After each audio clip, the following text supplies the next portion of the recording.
Hello. Once again, I come before you as a representative of the Illuminati.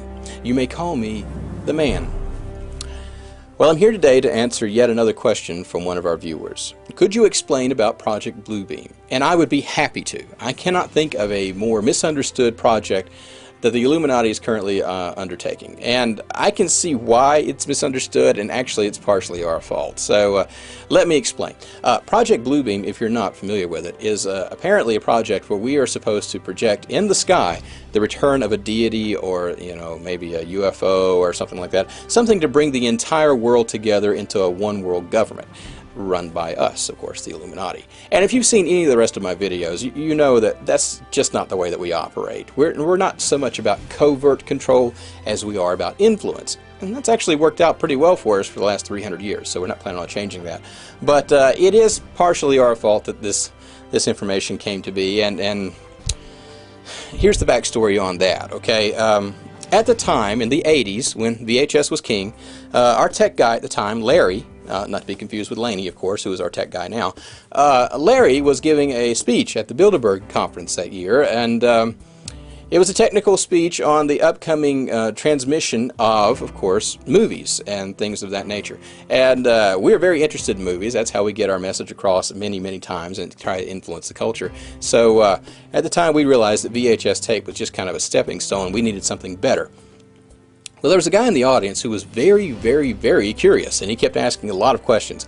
And of course, Larry thought he was a member of the Bilderberg Society, so he kept answering those questions. But it turned out the guy was actually a conspiracy theorist who had a small newsletter that he published, and he had dressed as a waiter and snuck into the whole meeting there. That was rather embarrassing. However, he was not technically savvy, and so as Larry spoke, he mentioned certain things about resolution and high definition and beyond high definition, and how you can project it on a large scale and without any resolution loss, and it's better than real life and all kinds of stuff like that. Anyway, well, the guy just kind of, took it from there. And so when Larry's talk on the upcoming Blu-ray technology was over, Project Bluebeam was born. So I hope this kind of clears things up.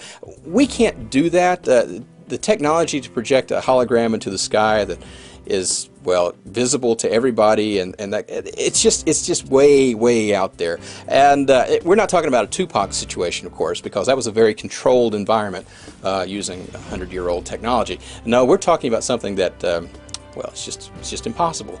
And if we ever did have that technology, you can bet that we'd use it to play movies, because that's just what we do.